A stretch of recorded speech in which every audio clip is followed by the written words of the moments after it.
Welcome to the Bliss Builders podcast, a podcast about mental health and personal growth with Christina von der Heid and Sandra Diebel. Hello, and welcome to the Bliss Builders podcast with Christina and Sandra. Today we want to talk about manifesting. And for this, I was reflecting a little bit on my idea about manifesting and also how it changed, because I can remember earlier the days it was this picture in my head that this is something for the long hair, blonde, topless guy in Bali who is meditating, living his best life at the beach, and it's manifesting a bigger, good future. While I was more in the working mindset, I would say, for myself, like working to achieve your goals.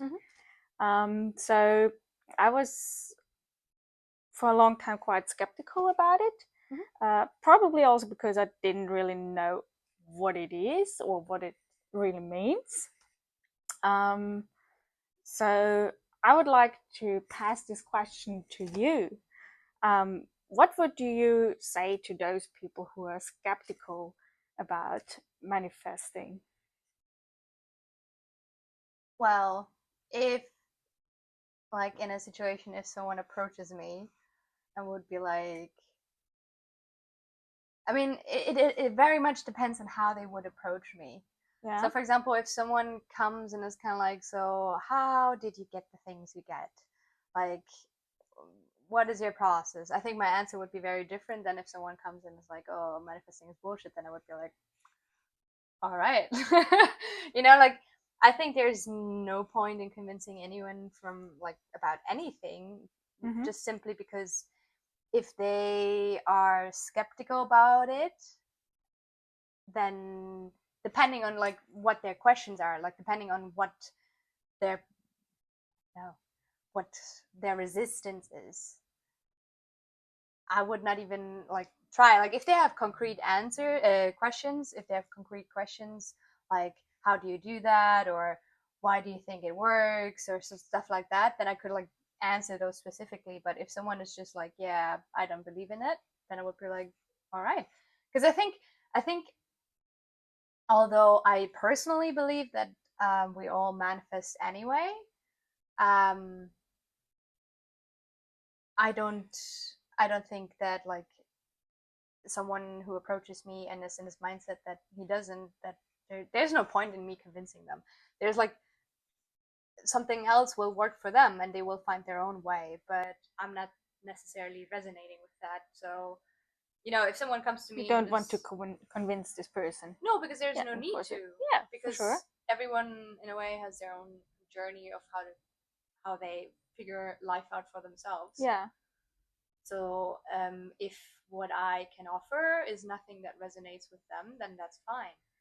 And they would probably find another way.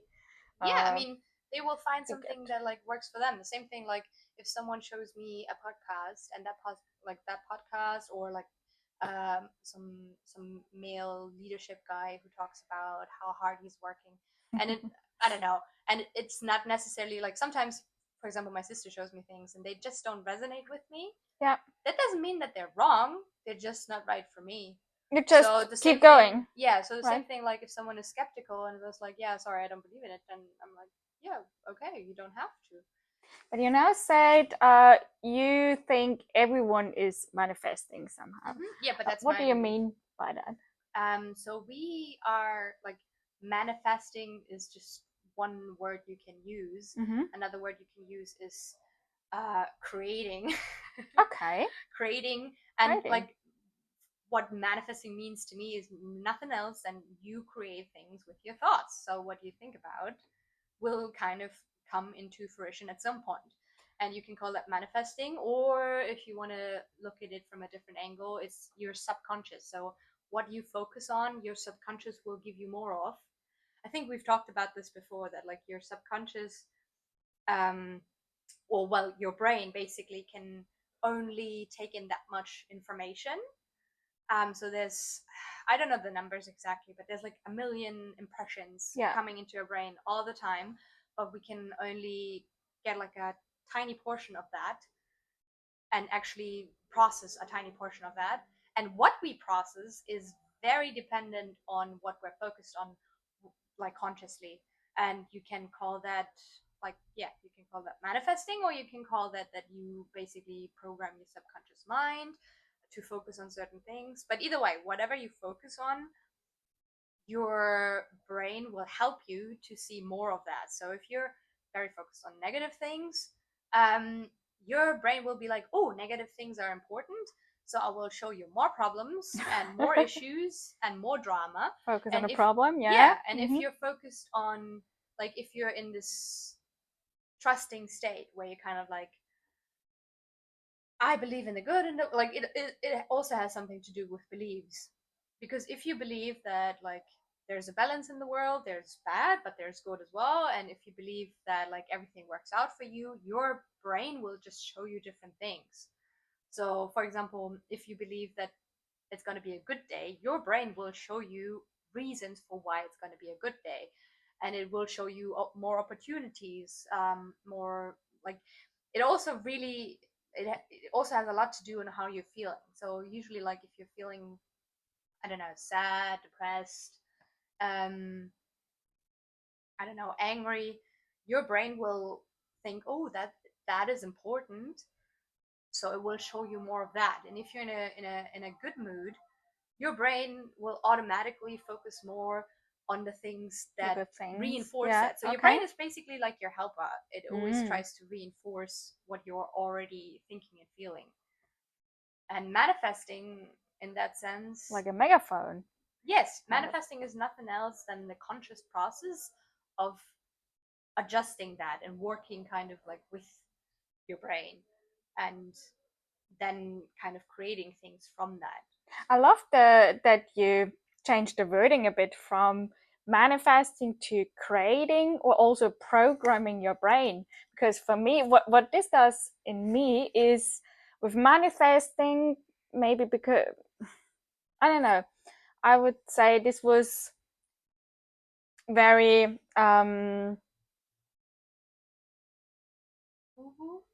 yeah, maybe wishy-washy for me. My brain's like, what does it really mean? You don't get this word implemented automatically in your life, or when you go through school or something. So you hear it here and there maybe, but you're not really trained about it. But creating something, or like program, like really a computer program, this is more easy to understand for me, for example. So also with creating, the word creating, I think more about, okay, it's me and I can take action. I'm the leader in this. It's not like with manifesting, I had a bit of the feeling, it's in the beginning, it's like, okay, I'm gonna lean back and wait. And with the creating word, it's like I'm taking some action that will get into fruition at some point. So maybe like a computer program, where when you just stare at the computer and don't do anything, there won't happen anything. But if you click on, I don't know, the internet button or whatever, the program starts by itself, but you took some action that it starts. Is it maybe something? I would say it's a mix between both, because although you are taking action in a sense, because you are consciously choosing yourself, like your thoughts, for example, you don't necessarily have to do something after that. So for example, you can manifest things by attracting them. For example, you can attract opportunities. It's not that you go out there necessarily looking for them, but you put into your mind what you would like to attract. So your subconscious knows, oh, this is important, so I'm going to focus on opportunities like that. And then it will basically just see them. They have always been there, you just didn't see them. And then your subconscious basically just puts a focus on it. So that's the action you do, and then you kind of attract it. And with attraction, it can simply mean that you then perceive it for the first time and you're like, ooh, I've never seen that opportunity before. And then you can once again actually put action into it. Because I think it is a misconception that you don't do anything with manifesting. Because the thing is, yes, if an opportunity shows, you will still have to take that opportunity. You will still have to, for example, if you get a job opportunity, you still have to go to the interview. You will still have to have the chat.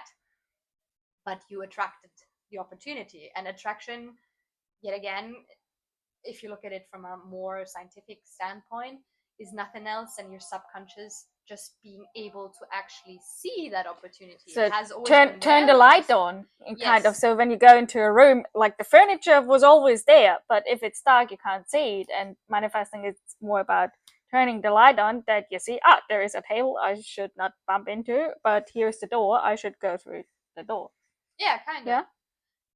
Kind of, yeah. It's, for me, manifestation is just a way to set your mind right, in a way, to focus on the things you want so you can actually get them. So calibration. Yes, that's why I try, I'm not always good, but I try to calibrate myself every day. Or at least recently more again, because sometimes you forget stuff. It's like always, it comes in waves. Yeah, we always have to, I think. To like calibrate your brain in a way, or my brain, to focus on the things I want, because then my subconscious or whatever is helping me to actually, well, get it, because it shows me the things. And before I could not see them. For example, if I'm in a bad state, I first of all forget that this whole thing exists. And I'm kind of like, so focused on the you're problems. In the bubble, yeah? Yeah, I'm so focused on the problems that I like, on the problems and the issues, that I don't even see it. And then once I feel a little bit better, I remember again, oh yeah, I can do those things. And then and if I remember, like I do at the moment, I then calibrate myself for the day by thinking about, okay, what would I like to feel like ideally? Because the thing is, like, we never really truly want things or people. We want the feelings we think we will get from them. And wait, can you repeat it a bit slower again, please? We never really want things or people. Okay. We always want the feeling that we think it will give us. Craving the feeling. Yeah. That's actually a good point, because no one, I think, wants to feel sad, bad, disappointed, left alone, or whatever. So even, and I'm thinking about, for example, when there was a bad day about the things what happened, things went wrong, for example, like you spilled your coffee and those stuff, but you are in such a good mindset that this feeling covers kind of all the bad experiences thing. So explain it again. Okay, I was just thinking about this condition versus feeling theory. And you mean, like, if you're in a good mood, you're like spilling your coffee won't matter, running against the door won't matter. Exactly. So this would probably change to yesterday. I think I nearly bumped into our balcony door, because it's not actually that clean, but yeah, it happened anyway. But I was in a good mood at the moment and I laughed my ass off.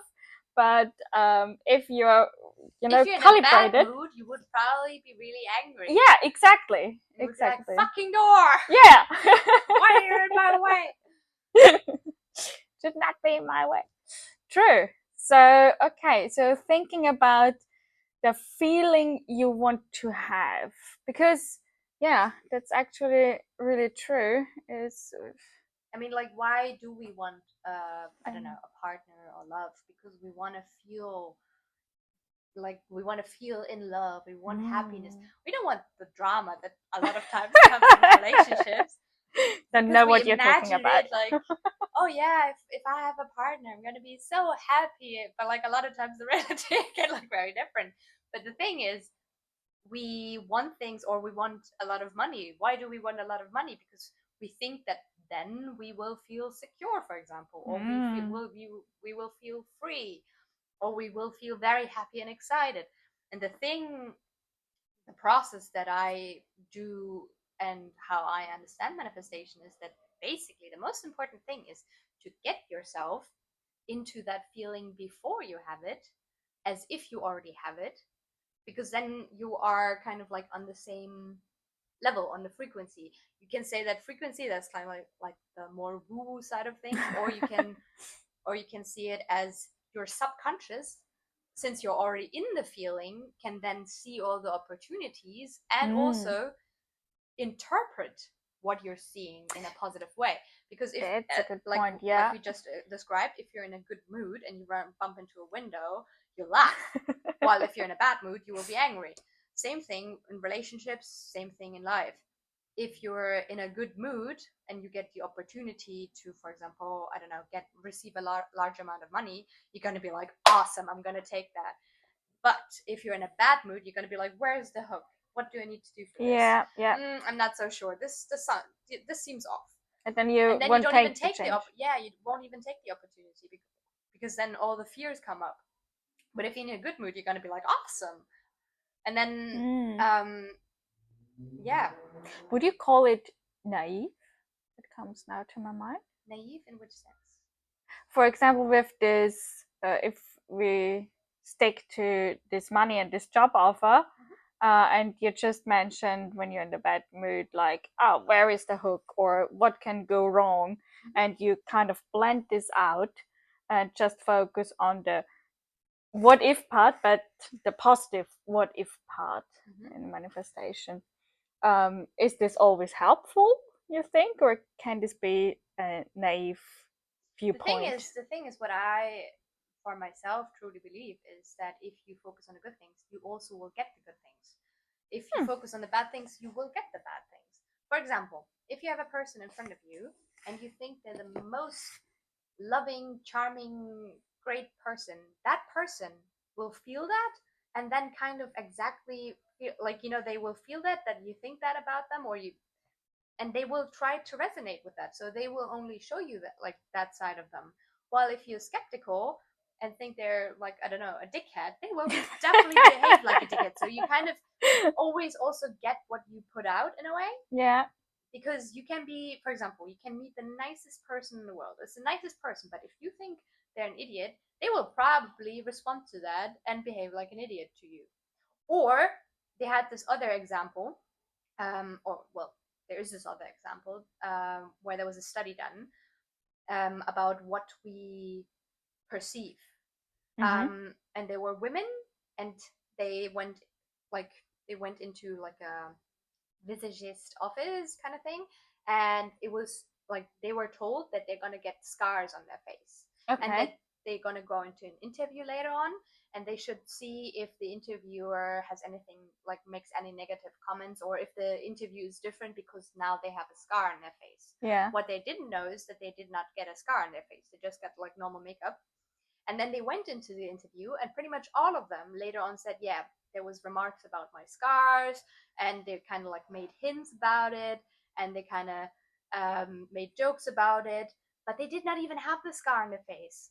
So all in your head. Exactly. So for example, if you're insecure about something, and people, for example, you're in a bus and you're insecure and if you're not feeling comfortable with what you're wearing, if people laugh behind you, you will think they're laughing about you. Yeah, take everything personally. Exactly. Yeah. Because you don't know what other people are thinking. You are the person thinking what other people are thinking about you. So you're kind of lying, because you're kind of lying to yourself. You are the person thinking about what other people are thinking about you. Yeah. You don't know it. Like, you only know it when they say, and even then, it can be that they meant it completely different. This is also what others say, and what you hear is different. And what you're hearing and what you're perceiving always comes down to what you're feeling about yourself in that moment. So if you're insecure, you will be triggered by pretty much all the stuff around you, because people will, like, if they think it's like, about you. even if they make a compliment, you're gonna be like, that's sarcasm, or that's fake. But if you truly believe it in yourself, even if they meant it in sarcasm, or even if they meant it badly, you are not gonna see that. You're gonna be like, nice, thank you. I'm the best. And which is also, I think, which is also the better thing. And in the example of the job offer, if you are in a good positive state, I truly believe that even if bad stuff happen, A, you won't see it that way. You will still feel good. B, a lot of the stuff won't even affect you. So, for example, what I've noticed with this whole manifesting process is that, like, if I'm in a good mood, it might be that there's bad people around me, but they can't fucking, like, they can't. I'm swearing so much, but they can't touch me. So, for example, you're just not on a vibrational match. But that once again sounds woo. So, from a more scientific perspective, you could see it as like magnetism, like, like how cells or atoms or stuff, like, if they kind of like have a different charge, they can't Connect. Yeah, they can't connect. It's a little bit hard to explain for me, because I like a lot of the scientific terms for it. But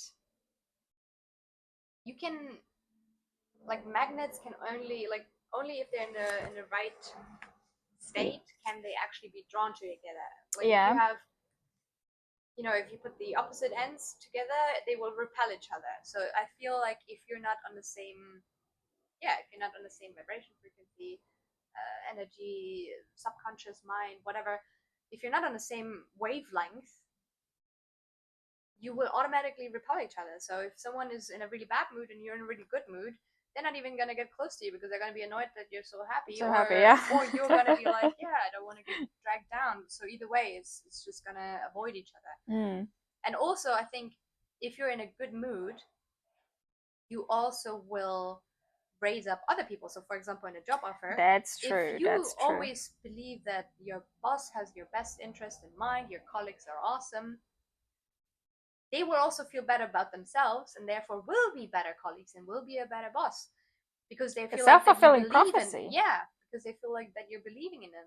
And then if stuff goes down, like, you, for example, in a company, like, everyone is complaining, it's like, I don't know, the course is going down, things look really bad, but you're the only optimistic voice, people will be drawn to you, because you kind of give them hope, and then they will be maybe even more motivated to work towards it, and then it might actually become a reality. I can relate to that quite good, with my last job in marketing, where we were at some day I noticed that we are complaining a lot about I don't know, there are some clients, or there's something that went wrong, or the equipment, or things that changes, or performance that doesn't come up as it should, whatever. And at some point it was very relieving that you have your colleagues to talk about those things. But at some day I realized, wait, we are just talking about the negative stuff the whole time. Of course, this drags you down, and this affects others. Stop it. Just talk about the flower or the sunshine outside or whatever, to at least bring the mood up, where you get into a better state work again.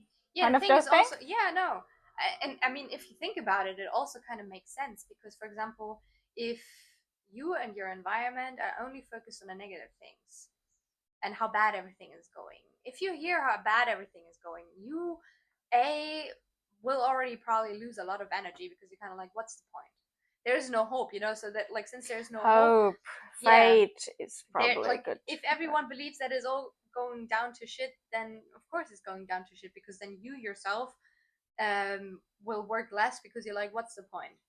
Why should I put some why should I effort in? put yeah, why should I put Mhm. But if there's hope and everyone is like, oh my god, we can make it, this is a great challenge, like, see, like, look at us, how are we pushing through, and they're like hyping each other up and motivating each other, then you're like, I'm gonna give my best. I want to be part of this team. Like, everyone is pushing so Yeah. hard, and we can make it through this challenge. And if you really truly believe that you can make it through this challenge, you will put in double the effort that you normally would, That's because you're like, true. oh my That's god, true. we as a group, we can make it, and then you Let's do, do it. and then Yeah. you do, and that's Yeah. the thing. So That's true. so manifesting, in a sense, is not far. Like, I mean, it very much depends on how you describe it, but it's not far. Like, it's not away from reality. It just is a way of reprogramming your mind. And I think what makes it so good, and what I'm doing for myself, is like focusing and getting yourself, I think that's the most important part of it, is getting yourself into the feeling that you would have if stuff was already working out. So and what they say sometimes, that you should visualize your dream life. It's not necessarily about that actually has to happen exactly that way. Mhm. It's just for the purpose of getting yourself into a better feeling. Mhm. But the feeling is the important part, because if you feel good, your brain will interpret things in a different way. You will see opportunities And attract it. Yes, and you will like draw it to you. So if you, and all those visions and everything is just to help you to get in a better state. So for example, when I was younger, and I mean, like, my manifestations journey kind of didn't start with the word manifesting at all. I actually How did it start? Were you skeptical by yourself at the beginning, or I mean, was like, it always? I came into this whole thing in a completely different way. So the first thing I found was like a really, really old small book about self-hypnosis. Oh, So that that's was actually interesting. Yeah, that was actually, right? and it was by a doctor who Okay. figured out that if his patients tell themselves every day, and like morning and night, that they're getting better and better every day, that they would actually get better, and they would actually heal faster than the control group who weren't doing that. And he basically made this whole self-hypnosis thing. And then later on, I found another book which said auto-suggestion, because you're suggesting something to your mind.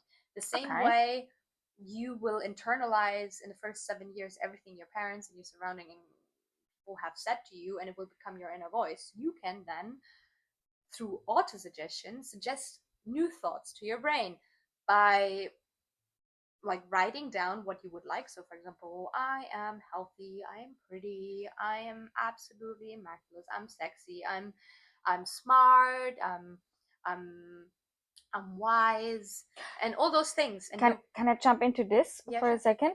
You say I am sexy, I am healthy, Yes. I am that. Is it important to say I am, or because maybe you would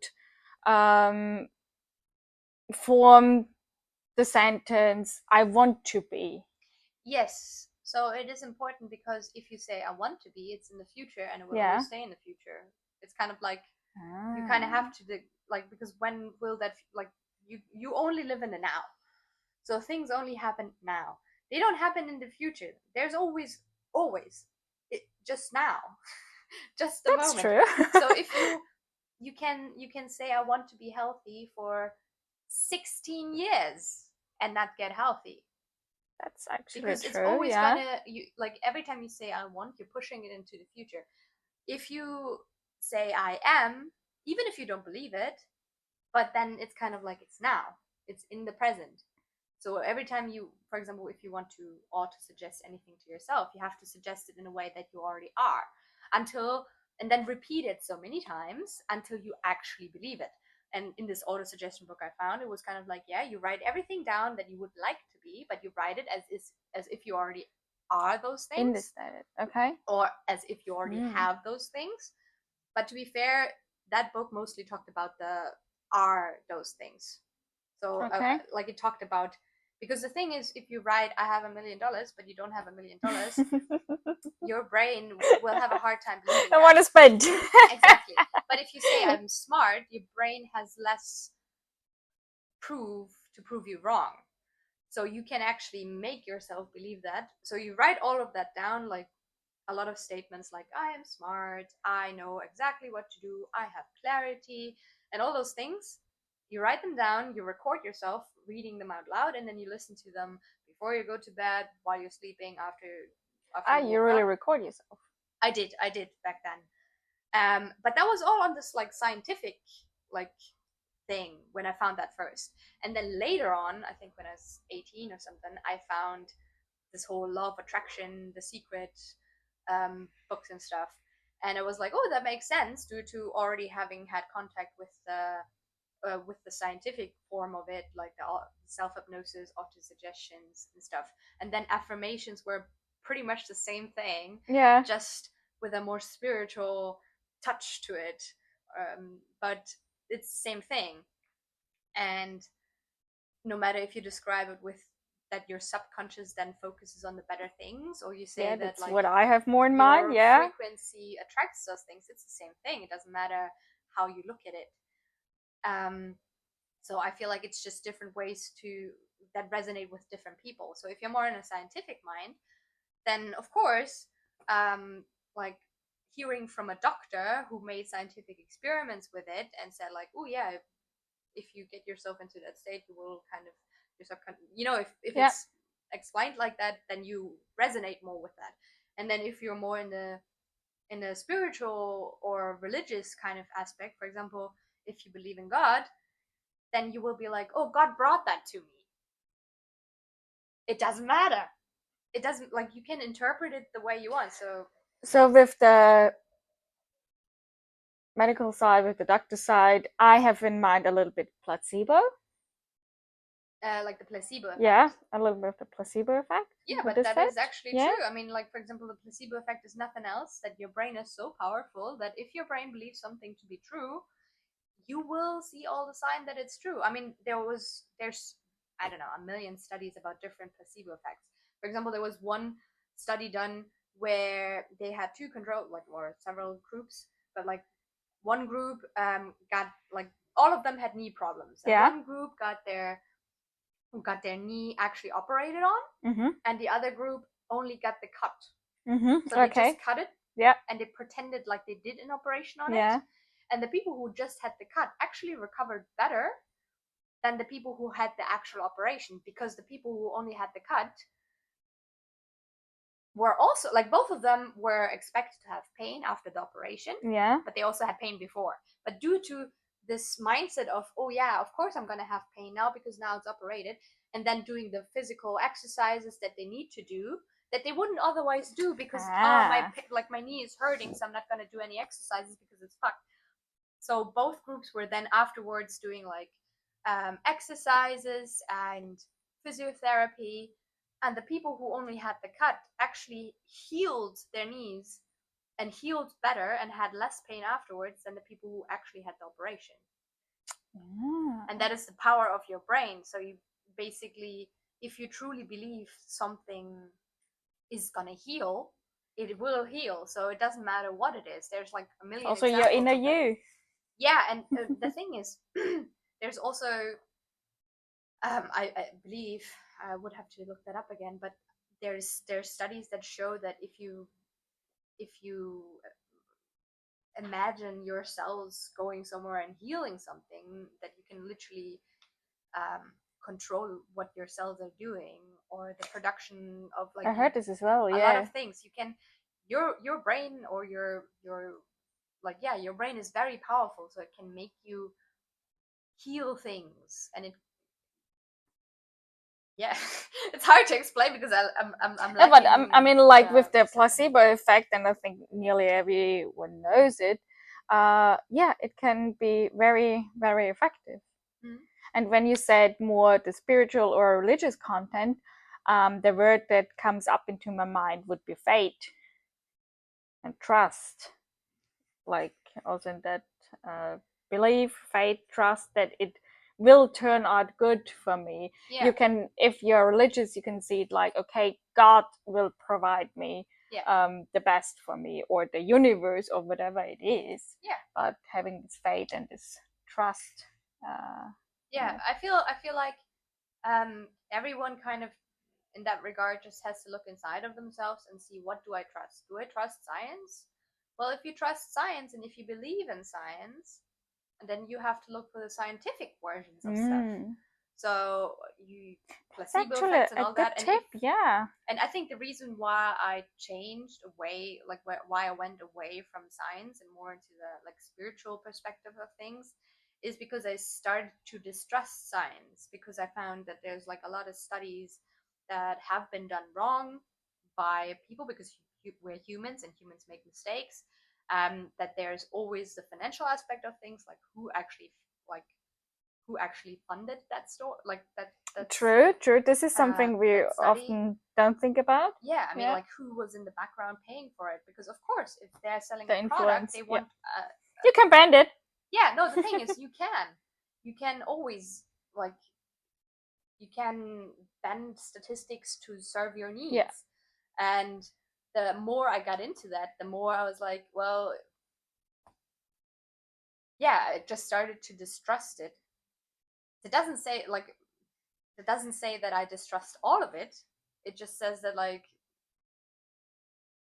if you do deep research into a lot of topics, you will see that it is, well, faulty. And then Question it. Yeah, no, like I question it from the big, like I question things in general, and I also always want to get to the bottom of the truth. Because, for example, if someone tells you that certain things are good and the other person tells you certain things are bad, and you want to find out, like, okay, so who's right? Because you don't care, you just want to know. And then you go into a deep dive and research, and you figure out, well, it doesn't really matter, because if you go really, really deep, you will find out that there's fault in their studies, and there's fault in their studies, and there's people in the background financing that, and there's people in the background financing that. And for me, each topic, no matter if it was sports, health, well, like so many things, no matter what I researched into, I always got to the point where it was kind of like, well, it's up to you, whatever you want to believe. Yeah. Because you will find something that underlines it.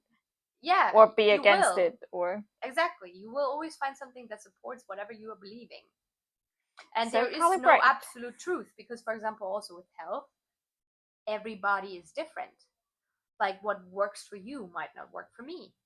We already saw that, yeah. Yeah, like, for example, I might be able to eat a shit ton of meat and not get any issues, and another person might be able to only live off plants. But if I try to live off only plants, I suddenly have like malnutrition.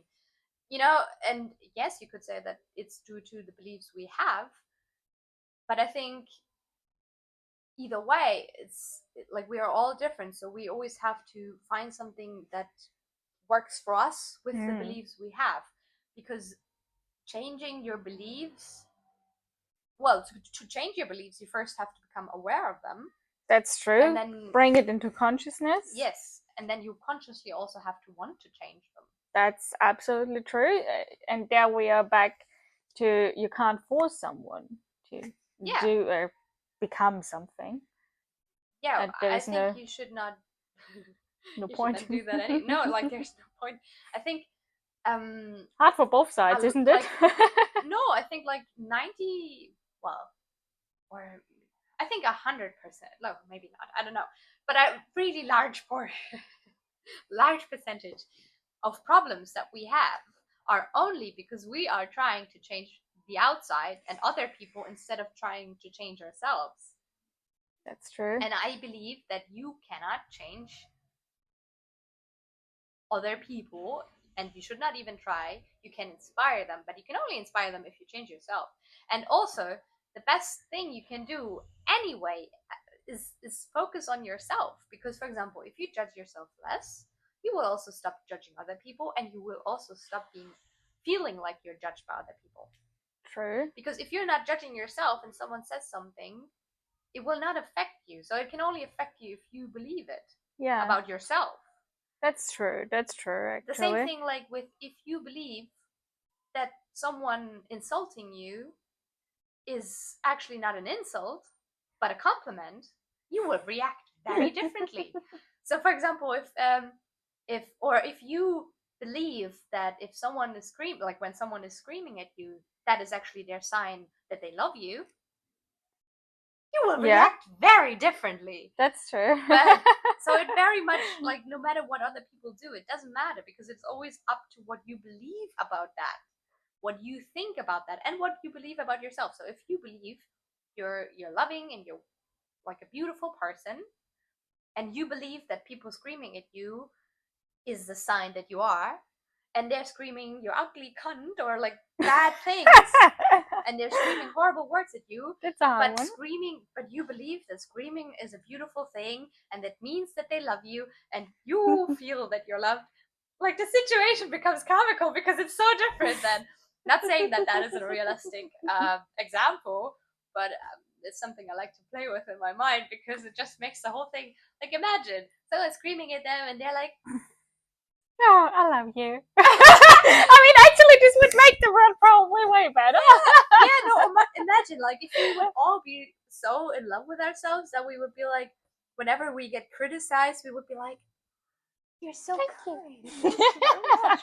And like, imagine you're screaming at someone because you're angry. And that's the other question: where does anger come from? Because most of the time it comes from fear. So most of the time we get angry at people is because we think it should be different, and also a lot of the time it comes from insecurity, because you think, like, oh no, like, because of what certain person has done, that they don't like you and that they will leave. But if you actually don't believe that, and then the same situation happens, you will react very differently. So for example, if you're angry at someone because you're afraid they will leave, and then they hug you because they think screaming is a sign that you love them, which technically you might actually do, and they suddenly hug you, wouldn't that be a better scenario? It's the same thing, like, for example, if you think about, like, most grown-ups, and it causes the opposite, because then I feel, this person wants me to stay and this person likes me, and so I relieve, and the situation is kind of solved. And the funny thing is, most grown-ups have never learned how to, like, focus on themselves and self-regulate. So we, in a way, we're all like children. And if a kid, like, if you have like a little, I don't know, 3-year-old girl screaming, you're not gonna, like, she's gonna scream, you're a dickhead. You're probably gonna laugh and be like, oh, come here, you little one. It depends on your own mood. But if you're yourself in a good mood, and then usually they melt away. Like, if they're screaming, if they're crying, no matter what they do, and you just hug them, usually they relax, they melt away, and they're like, okay, it's fine again. Exactly. I mean, like, if you look at mothers and the kids are screaming, and if they just hug them, then a lot of times they're fine. And I feel like it's similar with grown-ups. There's just we all are just big kids, so for sure. So I think, but just to come back, like, if I believe if you're in a good mood, in a good state, just to you, like, you're not controlling other people. They can do whatever they want. But for, like, because you are in a good state, you can lift them up and kind of, like, change the whole situation. De-escalate. Yes, because you are, like, and that's the thing, no matter if it's in parenting and relationships at work, if people are getting very emotionally and triggered, and you stay in this positive, everything's gonna be okay, I know they like me, and you're, like, secure, people will feel that, and that can change whole situations. You know, that made me think about also the person who's screaming at you will feel safe, because they feel like they can let their frustration out. Yeah, they can let their frustration out, and they're not made bad for it. Yeah, they can feel a lot more accepted. Yeah.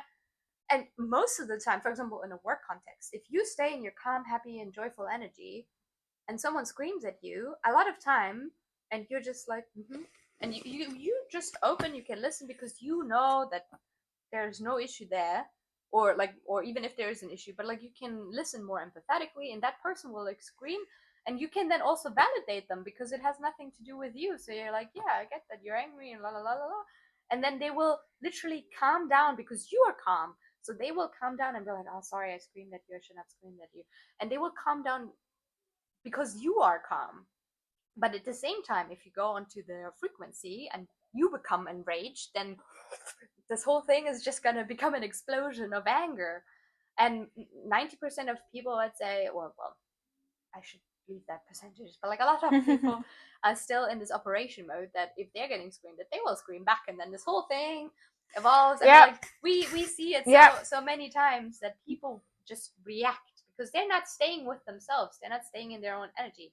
And that's why I like manifesting and this whole calibration of yourself so much, because if you can get yourself in a state where you're in a good mood, where you feel good about yourself, where you feel secure, then stuff just doesn't affect you as much, and you can stay calm, and you can stay, and when you practice staying with yourself in your own emotion, not letting other people affect it, it's pretty helpful. And the thing, resilience also, right? definitely, it does, like, it gives you resilience. Why does it give you resilience? Well, I feel good, so I don't really think, like, I don't care if you scream at me, I'm fine. Yeah, you just say in this good thing. And then I think what I want to explain a little bit more is the process of how I'm actually doing that. Sorry guys, you will probably notice a little cut now in the audio version or also in the video version, because we had some technical issues with our microphones. Very sorry, but this is what happens in real life, so we have to deal with it. But actually we're gonna make the best out of it and just jump straight into our summary where we stopped before. So actually the question was to you, what does manifesting mean to you, and what is your process? Okay, I would break it down to a 6-step process. Please. Which would be, first of all, become aware of your situation currently and the fact that you can manifest. Mm-hmm. Secondly, distract yourself by watching happy videos to get to a better state, to be even able to like get into the state of manifesting. Then third step would be to ask yourself what it is actually that you want to manifest. Fourth step would be how would make you feel, like to ask yourself how it would make you feel if you already had the thing that you're manifesting. Fifth step would be to really feel the feeling of that you would feel if you already had it, and feel it in the present moment, feel it right now. And the sixth step would be to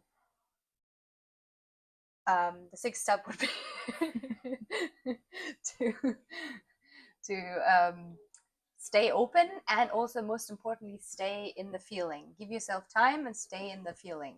Mm-hmm. Stay in the feeling of having it already.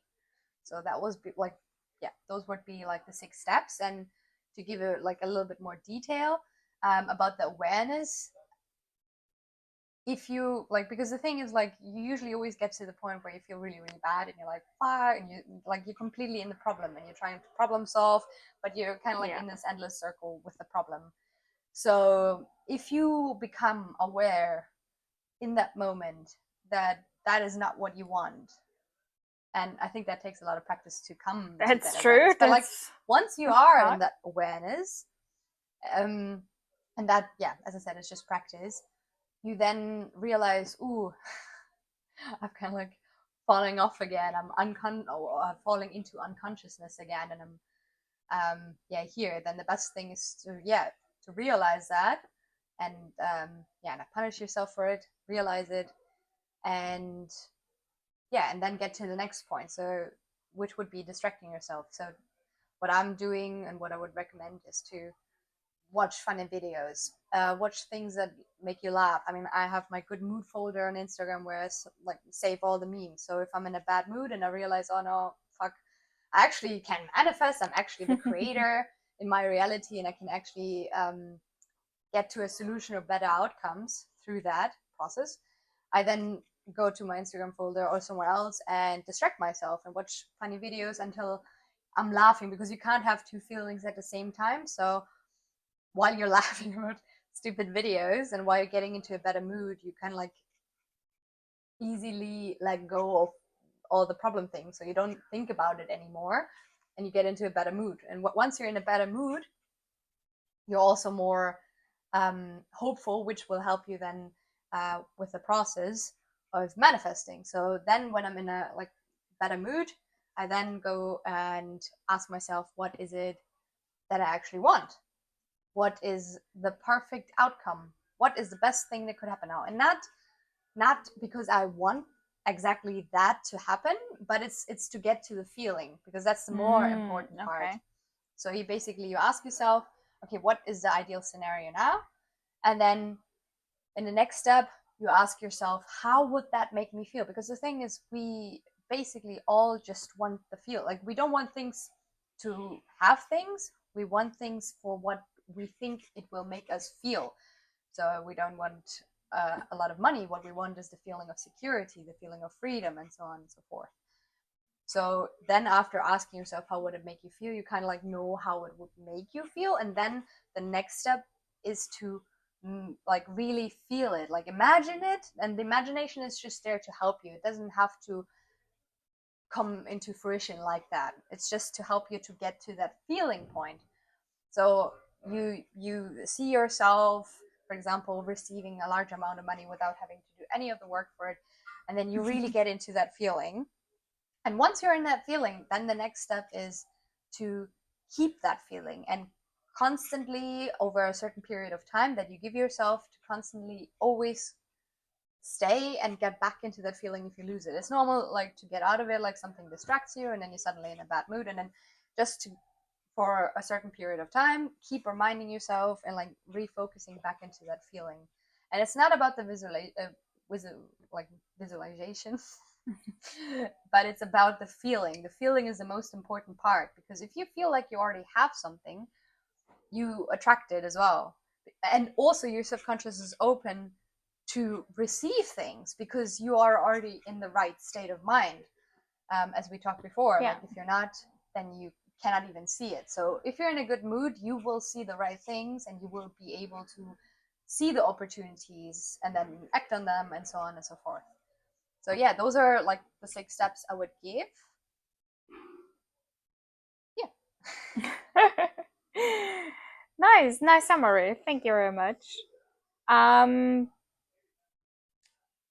we recorded before, there was also an example. Do you want to repeat the example maybe for our listeners? Yes. Yeah. So it was a very good one. So I like a few weeks back, I was in a state where I've been like many times before, which is I saved up some money.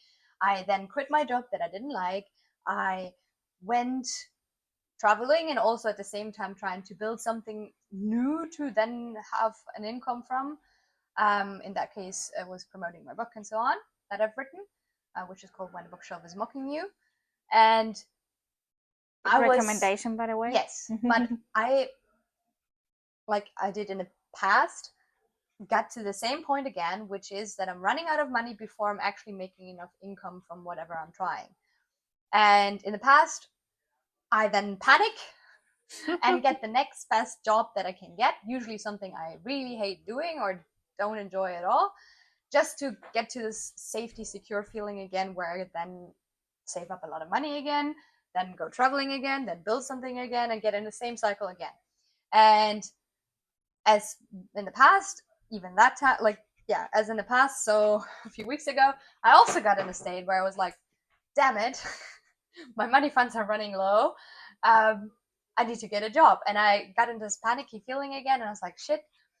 But I've been there so many times, and I was like, you know what? This time I'm going to do it differently. This time, I was luckily aware that I can manifest things, that I am the creator of my reality. And I decided, despite my fear and despite the panicking, ungood feeling in my gut that's coming up, this like tense feeling where I was like, fuck, I'm going to fuck it up again. I decided I'm going to give myself 2 weeks time, because my money would have lasted for that amount of time. And I was like, I'm going to give myself 2 weeks time, and I'm going to manifest my ideal outcome. And if it doesn't work, then I can still get like some random job. But if it does, and if the universe, God, the subconscious, whatever, is showing me new opportunities, then it's going to be worth it, of course. But most importantly, then I have a new way. and I went through that fear. So what I did is I distracted myself from the fact that I was running out of money, and I got into this feeling. I was like thinking about, okay, what would be the best thing I could possibly imagine could happen right now. And I was like, I had the realization just like last year that I actually don't have to work for money. So I was kind of like incorporating that, and I was like, I like in my ideal scenario, I will have something where I don't have to work, where I don't even, or where at least it doesn't feel like work, where I get paid to exist. So I was getting myself into that, and I was like, okay, how would it feel to get paid to exist? And I was like, oh my god, that would be so amazing. It would be so great. Great for everyone, I would say. Yeah, and I was like getting into this feeling, and this, oh my god, being super hyped up, being like, oh my god, I'm feeling safe, I'm feeling secure. And then I got myself into that feeling, like really in that moment, feeling like, hey, I'm safe, I'm secure, it's taken care of, I get paid to exist, I don't have to worry about finding a job, I don't have to do anything for it. In those 2 weeks, I'm just going to stay in this feeling. And I stayed in this feeling, and I practiced it again. And every time doubts came up, I just went back into that feeling and how it would feel, how safe I feel, and like get myself into a state where I feel safe and where I feel like I already have it and where I feel like it's already figured out. And yeah, and then, and then I manifested. Tell us what came out. So what I manifested is someone approaching me and offering me to pay me a certain amount of money per week to have deep conversations. And anyone who knows me knows that I love having deep conversations anyway, and I will have them with anyone who's willing to have them with me. So it's something that does not feel like work for me, and being able to do it already gives me so much joy. And the thing is, the funniest thing and the weirdest thing about this is I have never seen that guy. I have never even seen his face. I don't know his full name. I don't know nothing about it. And of course, normal, like, there's skepticism. I was like, like, what? Too good to be true. What is the thing behind it? What is the thing behind it? And I was like, okay, you know what? Since I was in a good mood, I was just like, you know what? I'm just gonna try. And if the money ends up in my account, and if the thing just goes good, then we'll see. And I was like, you know what? I was telling myself I can always just let it be, and just, if it turns weird, then I can just let it go. Easy. And the thing is, it's like literally just deep conversations about God, conversations about philosophy, and there's like nothing like weird or sexual or send me pictures or anything that you would think would come with that. And it just like, and also from what we had in the conversation, it just shows that what I enjoy doing the most anyway is exactly what that person is willing to pay for. And yeah, and also probably out of other reasons, like wanting to be a good person and stuff, and helping someone, because I think that's probably also how but like the fact that I manifested it, I would have never even seen that as a possibility, and it just showed up. And I was approached. I didn't even have to like online, because as I said, like I've never seen that person, but like I was approached and I didn't even have to do anything for it. So that is just one, and probably for me personally, like the best example that I've ever manifested money effortlessly. Because I mean, like, I've also found money or received money from people around me, or other ways, but it never felt as, I don't know, it never felt as cool as a manifestation of this. And yeah, I feel like this time I really, really, really, really understood how it works. Yeah, no, because before that, I would manifest certain things, but like money was always like a little bit tricky, and probably because of this panic cycle that I had. But yeah, I'm very happy about it, and I do feel secure. Perfect. So yeah, that was like, that is one example. And I would say this is a pretty good example for people also, that we have to be open about the how. This is something you told me earlier as well, like how does the universe, or whatever you want to call it, provide it to me. So be certain about what you want, or your goal, but let the universe find a way to come to, and be open also for ways you wouldn't thought about it before. So maybe they come differently and you don't expect it that way, because it's out of your mind, out of your mindset for the now. So you're not used to thinking this way. I wouldn't be, definitely not, to because there are biases and whatever, and prejudices, and or everyone raises up in their own bubble. So definitely something, a pretty good example of open yourself up to new possibilities, and you have more choice as well. Okay, nice, pretty cool. So for our last minutes, I would say maybe you have some tips for our listeners for a manifestation that it comes into such a good version. Well, as you already said, the tips would actually be, to stay open, to let the how up to the universe. Because the thing is, as soon as you get into the how, you're kind of blocking yourself, in the sense that, like, if you think about the how, you're trying to problem solve from the perspective of the problem.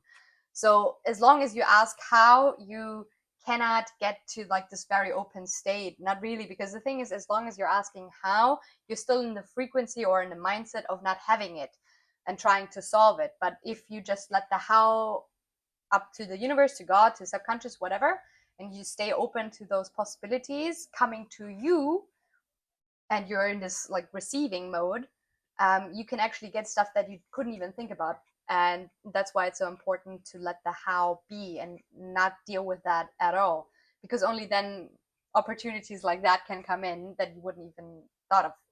And the other thing would also be to give yourself a time, like, to try it out. Because the thing is, you can, like, I think as we talked about,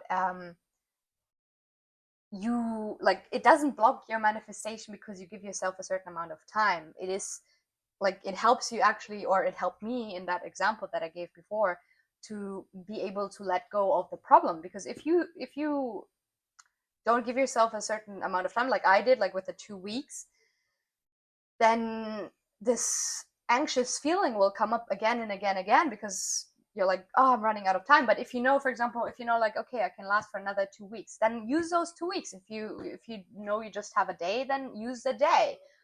But give yourself time to truly get into that feeling. And the thing is also, if you give yourself time, you give yourself like safety. And like, if you have this plan B kind of thing, you have enough safety to then get into the state of manifestation.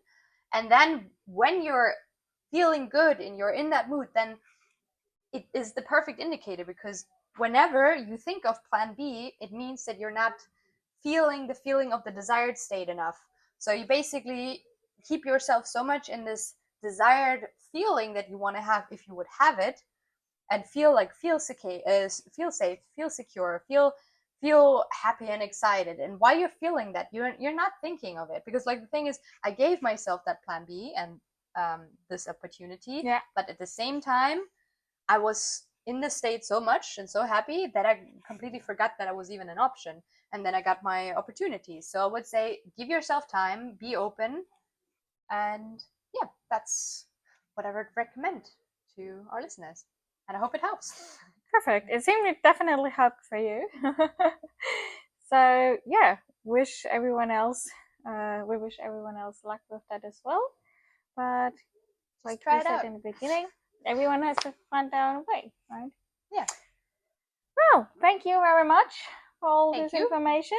It was lovely as always, and see you next time. Thanks, guys, for listening. See you next